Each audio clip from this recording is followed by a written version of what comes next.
Está en tu champú, en el Nutella, en las galletas de tu hijo, en el jabón, el labial, las papas Pringles, el helado de vainilla y la margarina light. ¿Cuántas de esas cosas tienes ahorita en tu casa? Probablemente todas. Y ninguna, te repito, ninguna te lo va a decir en la etiqueta. Porque el aceite de palma tiene más de 200 nombres diferentes.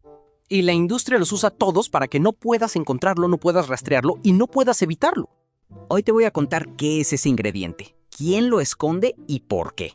Y también quién lo atacó primero y quién terminó siendo su mayor defensor. Spoiler, son los mismos. Si le preguntas a la industria qué es el aceite de palma, te van a decir que es un aceite vegetal completamente natural, que viene de la palma aceitera africana, que es versátil, estable, barato y, aquí viene lo bueno, sostenible. Tienen hasta un sello para probarlo. Se llama RSPO, Round Table on Sustainable Palm Oil, y está en miles de productos que compras todos los días. Suena bien, ¿no? Aceite natural, sello de sostenibilidad, precio accesible. ¿Qué puede salir mal? Aquí está lo que no te dicen. El RSPO lo fundaron en 2004 Unilever, Nestlé y Procter & Gamble. Las mismas 3 empresas que más aceite de palma consumen en el mundo crearon su propia certificación de sostenibilidad. Es como si Philip Morris fundara el sello de tabaco saludable. Y los 200 nombres en las etiquetas no son un error de traducción ni un tecnicismo inocente. Cuando los consumidores empezaron a buscar aceite de palma en los ingredientes para evitarlo, la industria respondió listándolo bajo nombres que ningún humano normal reconoce. Sodium lauril sulfato, gliceril stearate, palmitate, stearic acid, cetil alcohol. Todos son aceite de palma. Todos están en productos que usas hoy. Pero la parte más retorcida de esta historia no es la certificación ni los nombres. La parte más retorcida es quién atacó al aceite de palma primero y por qué dejaron de atacarlo. Empecemos por el principio, que en este caso tiene 5000 años. En África Occidental usaban aceite de palma para cocinar, para medicina, para conservar alimentos, sin destruir nada, sin esconderlo bajo 200 nombres. Ahí llegó el Imperio Británico. En el siglo XIX, los británicos convirtieron Nigeria en la mayor plantación de palma del mundo, para exportar aceite a Europa, para jabones, velas, lubricantes industriales. La palma africana viajó en barcos coloniales, al lado de las personas que la cultivaban, sin que nadie les preguntara. En los años 20, el modelo colonizador se replicó en Malasia y después en Indonesia. Para los años 60, el sureste asiático ya era el centro mundial de producción de palma. Y aquí viene la parte que ninguna etiqueta te va a contar, jamás. En los años 80, la American Soybean Association, el lobby del aceite de soya en Estados Unidos, lanzó una campaña masiva contra el aceite de palma. Lo llamaron Tropical Grease. Dijeron que era saturado y peligroso para el corazón. Financiaron estudios, pagaron portadas en revistas, lograron que cadenas de comida rápida lo eliminaran de sus cocinas. ¿Y qué vendía ese mismo lobby mientras atacaba el aceite de palma? Aceite de soya hidrogenado, lo que hoy conocemos como grasas trans. El mismo aceite que en 2015 la FDA de Estados Unidos prohibió por ser, cita textual, no generalmente reconocido como seguro para el consumo humano. Tradúcelo. La industria que atacó al aceite de palma por dañino estaba vendiendo algo comprobadamente más dañino. Y la campaña funcionó. Muchas empresas americanas reemplazaron el aceite de palma con aceite de soya hidrogenado durante 20 años. Buen negocio para la soya. En 2006, la FDA obligó a declarar grasas trans en las etiquetas. La demanda colapsó. Para 2015, cuando los prohibieron, las empresas necesitaban un sustituto urgente, algo estable, barato, que no se pusiera rancio. ¿Adivinas cuál fue el sustituto? El mismo aceite de palma que atacaron durante 20 años. Ahora de regreso. Ahora en el 50% de todos tus productos de supermercado.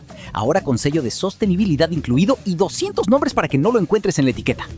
Espera un segundo, si ya te está volando la cabeza con esto, dale like, ayuda a que más gente sepa lo que vamos a ver ahorita.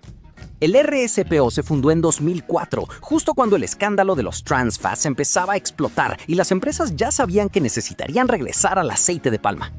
Sus miembros fundadores, Unilever, Nestlé, Procter & Gamble y las principales productoras de Malasia e Indonesia, los que más lo usan y los que más lo producen, en la misma mesa. ¿Cómo funciona la certificación? Las empresas pagan cuotas al RSPO. El RSPO certifica sus prácticas. Las mismas empresas que más contaminan financian la organización que dice que no contaminan. En 2020, una investigación de la Universidad de Queensland analizó el impacto real de la certificación. Resultado, el 90% del aceite de palma con sello RSPO seguía vinculado a deforestación directa o indirecta. Desde 1990 se ha destruido una superficie de selva tropical equivalente al tamaño de Alemania, solo para plantar palma. Y los 200 nombres. El primer listado público lo compiló Orangutan Foundation en 2010 para que los consumidores pudieran identificarlo.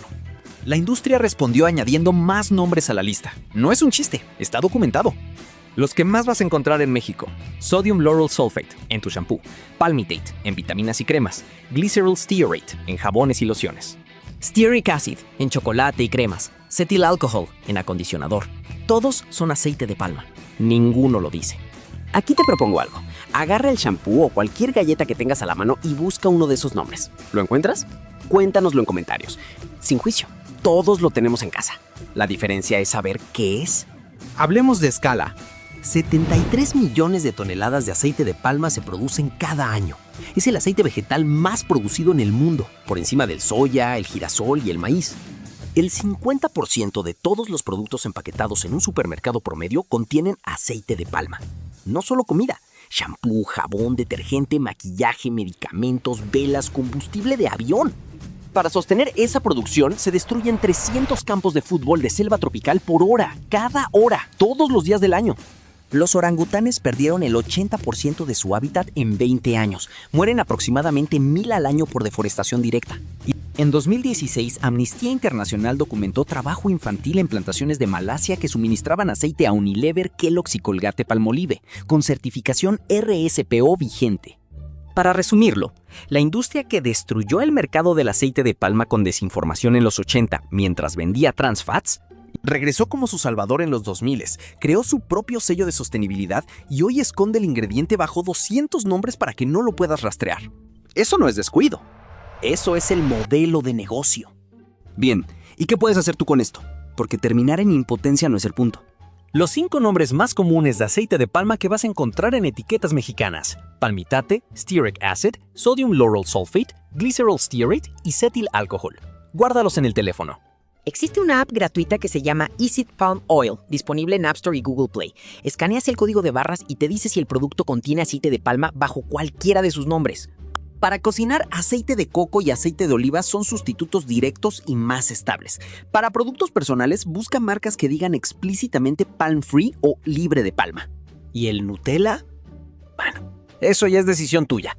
Pero al menos ahora sabes qué estás decidiendo. La próxima semana vamos a contar la historia del engaño más caro de la historia de la nutrición.